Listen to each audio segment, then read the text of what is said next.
प्रदेश के सबसे बड़े औद्योगिक क्षेत्र नालागढ़ में हजारों छोटे बड़े उद्योग लगे हुए हैं और उनमें काम करने वाले कामगार लाखों की तादाद में हैं।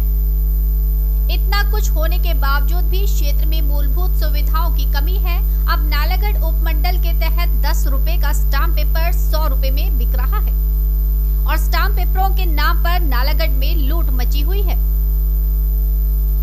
स्थानीय लोगों में स्टाम्प पेपर ना मिलने को लेकर काफी रोष देखा जा रहा है और स्थानीय लोगों ने एकत्रित होकर सीएम सुखविंदर सिंह सुक्खू को भी ज्ञापन भेजा कि नालागढ़ में स्टाम्प पेपर उपलब्ध करवाया जाए, लेकिन अभी तक सरकार की ओर से स्टाम्प पेपर उपलब्ध नहीं करवाया गया है और कहा जा रहा है कि इस ई स्टाम्प पेपर से काम चलाया जाए, लेकिन यहाँ पर ई स्टाम्प पेपर वैलिड नहीं है, जिसके चलते लोगों में काफी रोष देखा जा रहा है।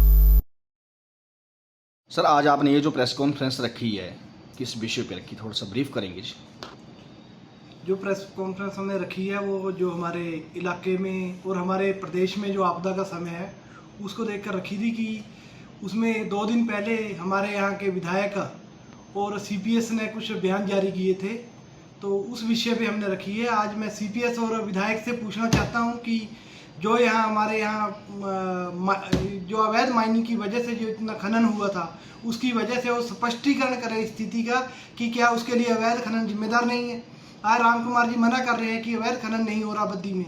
क्या बद्दी की जनता को ये पता नहीं है कि अवैध खनन हो रहा है? क्या ठाणा में जो पहाड़ है जो खुद के नीचे उसको हॉस्पिटल को खतरा हो गया है, क्या वहाँ अवैध खनन नहीं हुआ? क्या यहाँ रत्ता नदी के पास है जो सड़क नदी के बीच में आ गई, क्या वहाँ अवैध खनन नहीं हुआ? बारद नदी में कौन बोलता कि अवैध खनन नहीं हुआ? यहाँ शरेआम हर नदी में अवैध खनन हो रहा है और सीपीएस राम कुमार के कहने पे हो रहा है और खुद अपने लोगों से वो अवैध खनन करवा रही है। मैं मुख्यमंत्री से भी गुजारिश करना चाहता हूँ कि इस पे तुरंत रोक लगे। और आज जो सीपीएस है वो आज गायब है। उसने 2 दिन मीडिया में 3 दिन बयान दिए कि मैं जनता का सेवक हूँ। आज हमारे को पता चला है, हमारे पास इस चीज़ के तथ्य सामने आ गए हैं कि राम कुमार अपने सैर सपाटे के लिए निकल चुके हैं। उनको जनता की दिक्कतों से कोई सरोकार नहीं है। आज पुल बंद पड़े हैं और पुल खुलवाने के लिए आज हमारे पास जो हमारे यहाँ के उम्मीदवार हैं वो यहाँ से गए हैं। सर, जो बद्दी में अभी काफ़ी सड़कों को नुकसान हुआ, पुलों को नुकसान हुआ, तो क्या लगता है कि आपको अवैध खनन इसका मेन जो आपदा है वो देखो बारिश का बहुत जोर रहा, बारिश बहुत ज़्यादा उससे हुई, बट वहाँ ज़्यादा नुकसान हुआ जहाँ अवैध खनन था। आज बारद नदी के ऊपर भटोली कला गांव है, वहाँ के लोग अवैध खनन नहीं होने देते, वहाँ बिल्कुल कोई नुकसान नहीं हुआ। लेकिन जिस एरिया में लोग जानते हैं, जिस एरिया में अवैध खनन हुआ है वहाँ हमारी जो संपत्ति है और हमारे रोड है और पुल है उनका ज़्यादा नुकसान हुआ है। तो विधायक जी, अब तो आम जनता के बीच जा रहे थे, लोगों की सेवा कर रहे हैं, हेल्प कर रहे हैं, तो आपको क्यों ऐसा लगा कि वो कुछ नहीं कर रहे हैं? सिर्फ दिखावा कर रहे हैं विधायक जी, क्योंकि अवैध खनन उन्होंने करवाया, इसके दोषी वो खुद है। वो इस चीज़ से नकार नहीं सकते, वो मीडिया में बयान देकर बच नहीं सकते इस चीज़ से। जनता को पता है कि इसका जिम्मेदार कौन है, किसके क्रैशर चल रहे हैं, किसकी मशीनें चल रही हैं। मीडिया में किस तरह का बयान जारी किया था विधायक ने? मीडिया में कह रहे थे कि यहाँ अवैध खनन नहीं हुआ, यहाँ हमने कोई पहाड़ नहीं काटे। तो आज पहाड़ खुद कटे हुए पहाड़ खुद बता रहे हैं अपनी स्थिति कि हमें किसने चीरा है, हमें किस मशीनों से हम उखड़े। वो सारी चीज़ें जनता के सामने है।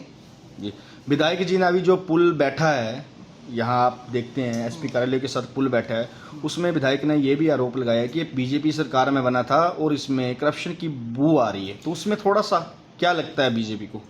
कोई करप्शन की बू नहीं उसमें। राम कुमार को सिर्फ बू अपनी जो अवैध खनन है उसकी आनी चाहिए।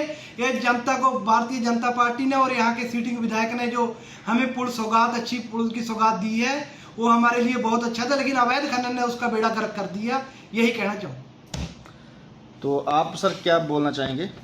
आज एक प्रदेश स्तर पर मंत्री जी का भी एक बयान आया था कि ये अवैध खनन ही असली मार है, लेकिन कुछ एक मंत्री ने एक बयान दिया कि ये एक तथ्यहीन बयान है। थोड़ा सा ब्रीफ करेंगे?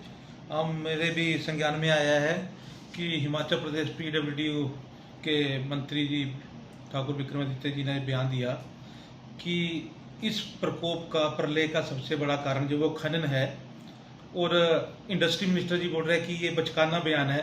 तो पहले तो कांग्रेस का आपसे भी तालमेल नहीं बैठ रहा है कि ये क्या समझाना चाहते हैं जनता को और क्या छुपाना चाहते हैं। और इसी कड़ी के साथ हमारी धून का जुड़ा हुआ है जो यहाँ पे माइनिंग मास्टर है, जिनके अपने क्रैशर है, जिनका सीधा सीधा काम खनन का है, आज वही खनन के काम पे पर्दा डाल रहे हैं और सार्वजनिक जो संपत्ति का जो नुकसान हो रहा है उसको छुपाने की कोशिश कर रहे हैं। एक तरफ खनन जो दिन रात चला हुआ है, जिसकी वजह से आपने देखा होगा कि सरसा नदी का पुल, लक्कड़ डिपू का पुल आज इमरजेंसी के हालात बने हुए हैं। अपने ही प्रदेश में आने जाने के लिए बड़ी दिक्कतों का सामना करना पड़ रहा है। तो ये सब जो है इसका मेन जो यहाँ जो हमारे पास नुकसान है वो खनन ही है। और दूसरा, ये तो हमारे नीचे प्लेन एरिया की बात है कि नीचे पुलों के पास कटान हुआ, अवैध माइनिंग हुई, उसकी वजह से जो है वो पानी ने अपना रास्ता बदल दिया और ज़्यादा नुकसान किया है। मगर इसके साथ साथ जो भारी बारिश हुई है आज के टाइम में, मैं पूर्व विधायक जी के साथ 2 दिन से मैं पहाड़ में गया हुआ था, तो मैंने पहाड़ के रोडों का भी बहुत बुरा हालत देखी है। लोगों के मकान स्लाइडिंग की चपेट में आए हुए हैं, रास्ते बिल्कुल बह गए हैं। और वहाँ ऊपर के लोगों की शिकायत थी कि जो मौजूदा विधायक है वो हमारा फ़ोन नहीं उठा रहा है। हम 5 दिन से 6 दिन से बिना पानी से बिना बिजली से तड़प रहे हैं, मगर हमें कोई भी वहाँ से संतुष्टिपूर्वक जवाब नहीं मिल रहा है। तो मैं मौजूदा विधायक और CPS जी से एक ही सलाह देना चाहूँगा कि जब जनता ने आपको चुना है तो आप जन सेवक है। आपको आज इस समय में जनता के बीच में रहना चाहिए था, ना कि अपने परिवार या जहाँ पे भी आप घूमने के लिए गए जो आपका पता लग रहा है कि आप बिल्कुल मौके पे बाहर चले गए। जनता ने आपको चुना है। आज केंद्र की सरकार मदद कर रही है हिमाचल प्रदेश की। 180 करोड़ का उन्होंने फर्स्ट इंस्टॉलमेंट सरकार ने हिमाचल को दिया, डिजास्टर कमेटी को। और उसके बाद हमारा मंत्री जो हिमाचल से मंत्री है, हमारे प्रदेश अध्यक्ष है, वो सब यहाँ पे विपक्ष के नेता प्रतिनेता जो है वो हमारे यहाँ पे घूम रहे हैं, जनता के बीच में काम कर रहे हैं। मगर कमाल की बात है कि CPS महोदय अपनी कंस्टिट्यूंसी से ही बाहर चले गए इस विपदा के काल में। तो मैं इन्हीं से यही बोलूँगा कि जनता की सेवा के लिए चुना गया तो जनता की सेवा करें। तो आपने अभी जो ये आरोप लगाया है कि विधायक जी बाहर चले गए और विधायक जनता की सेवा नहीं कर रहे हैं, तो आपको कैसे क्यों महसूस हुआ ऐसा? देखिए, जैसे कांग्रेस का इतिहास रहा है कि जब भी देश पे विपदा आती है तो इनका राजकुमार बाहर चला जाता है। आज दून पे विपदा आई है तो यहाँ का राजकुमार बाहर चला गया। इतना ही है। बाकी मैं माइनिंग पे ही बात करूँगा। जब हमारी हिमाचल में सरकार थी आदरणीय जयराम ठाकुर जी की, तो अवैध माइनिंग पे बिल्कुल रोक लगी हुई थी। अगर कहीं इक्का दुक्का होती थी तो अधिकारी आके उसको रोकते थे। आज तो ना अधिकारी दिख रहे हैं, ना नेतागण दिख रहे हैं। बेरोक टोक कांग्रेस के लोग, मैं साफ बोलूँगा, कांग्रेस के लोग बेरोक टोक धड़ल्ले से माइनिंग कर रहे हैं। पर कांग्रेस का कहना है कि अवैध खनन जो है बीजेपी की ही देन है। ऐसा क्यों बोलती है कांग्रेस? हाथ न पहुंचे धू कोड़ी। हम लोगों के पास ना ठेका कोई क्रैशर है, ना कोई हम लोगों के पास कोई मशीनें हैं। हम लोग हाथों से माइनिंग करेंगे। जिनके पास, भाई आप तथ्य निकालो, किनके पास किन की मशीनें हैं, कौन क्रैशर है किनके लोगों के पास। वो खुद नहीं करते तो लोगों से करवाते हैं। 2 रुपए का माल लेके पब्लिक को 20 रुपए का बेचते हैं। एन स्टार न्यूज के लिए नालागढ़ से नंदलाल ठाकुर की रिपोर्ट। बीजेपी वाले खनन